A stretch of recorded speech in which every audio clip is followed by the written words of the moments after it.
Leo, the week of July 26th to August 1st, 2026, puts you directly in the spotlight of one of the year's biggest astrological moments, and it comes with a real balancing act attached. The Sun meets Jupiter in an exact, rare conjunction in your own sign on July 29th, giving you a genuine personal high point visibility, luck, and confidence, all converging in your first house of identity. This kind of conjunction, exact and in your own sign, is the kind of placement astrologers wait years to see land this cleanly for a given sign. But the very same day, a full moon lands in Aquarius, conjunct Pluto, in your 7th house of partnerships, forming an exact opposition to that Sun-Jupiter glow. Saturn also stations exactly retrograde on July 26th at 14 degrees Aries, joining Neptune in your 9th house of beliefs and travel, and the lunar nodes shift axis this same week, moving south node into your own sign. Very few weeks land this much direct astrological weight right on top of a single sign, and this is one of them for you. Let's go through what all of this actually means for your money, your relationships, and your energy, using the real sky, not generic guesswork. Money and career move at a steadier pace this week than your personal life does, but there's still useful movement. Venus in Virgo sits in your 2nd house of money and values, bringing a practical, detail-oriented energy to your finances. This is a good week to actually review where your money goes, rather than relying on a general sense that things are fine. Small adjustments, catching a subscription you forgot about, or finally comparing prices on something recurring, will feel more satisfying than usual under this placement. Virgo energy here rewards precision over your usual instinct to trust that things will sort themselves out. So an hour spent actually looking at statements rather than estimating from memory will pay off more than it might on an ordinary week. Mars in Gemini, meanwhile, sits in your 11th house of friends, groups, and long-term goals, which means opportunities this week are more likely to arrive through your network than through solo effort, a friend's referral, a group project, a connection someone else makes for you. Don't discount an opportunity just because it comes secondhand through your circle rather than landing directly on you. Leo sometimes prefers to be the one who makes things happen personally, but this week rewards accepting help gracefully instead. If a friend or acquaintance mentions an opening, a lead, or a name worth reaching out to, follow up on it quickly rather than filing it away for later, since Mars energy here favors momentum over patience. Relationships carry the real weight of the week, and it's worth being honest about the shape of it.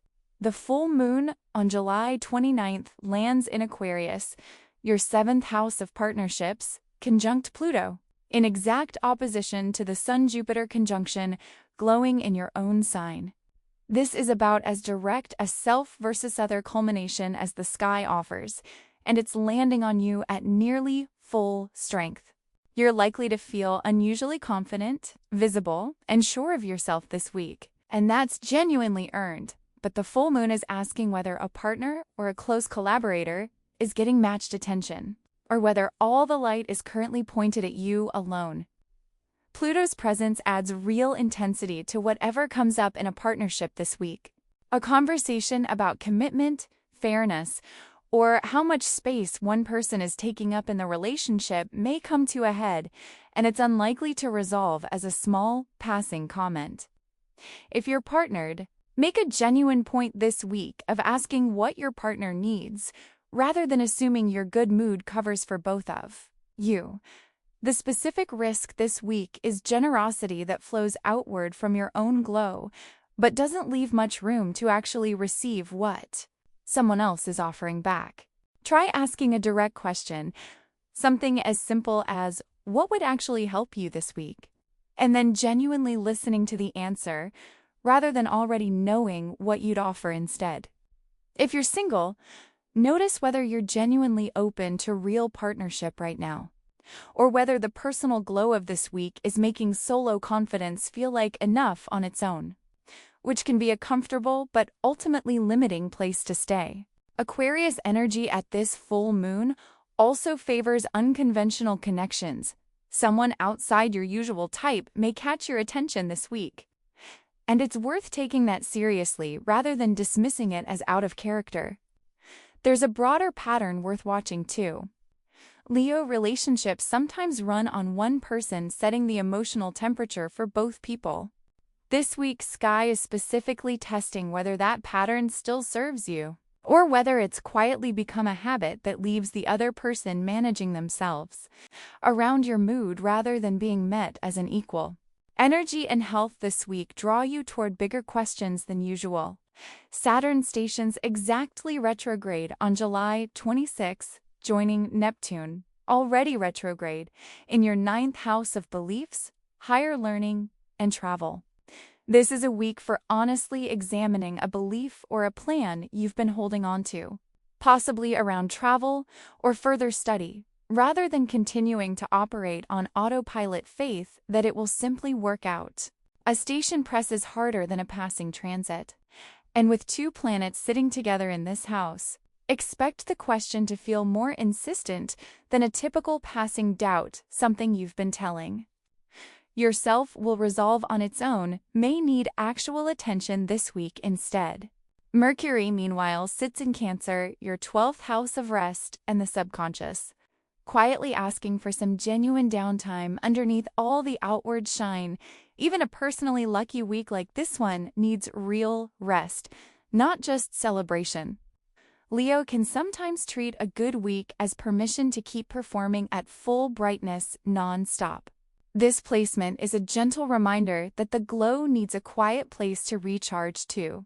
If you notice yourself saying yes to every invitation and every spotlight this week, simply because you can, build in at least one evening where you deliberately choose not to. There's a longer story underneath this single week worth naming clearly because it echoes exactly what the full moon is already showing you. The lunar nodes shifted this same week, with the south node settling into your own sign and the north node moving into Aquarius, your 7th house. For the next 18 months, your growth edge lies in genuine partnership and mutual consideration, not in the comfortable, well-practiced pull towards self-focus that Leo naturally leans on. It's worth noting how rare it is for a south node to sit exactly in someone's own sign. This is a particularly direct message, less subtle than the nodal shift usually is for other signs, essentially confirming in the sky what the full moon is already telling you in real time. This week is the opening note of that longer chapter, arriving right alongside the full moon that's already asking the same question. So, here's where this actually leaves you, Leo, heading into August. The Sun-Jupiter conjunction gives you a real earned personal high point this week. The full moon and the nodal shift are both asking the same thing at once. How much room are you making for someone else inside all of that light? Enjoy the glow, genuinely, but don't let it be the only thing you're paying attention to this week. The version of this week that ages best isn't the one where you shone the brightest alone. It's the one where the brightness had room for someone standing next to you. If this reading resonated with you, hit like and subscribe,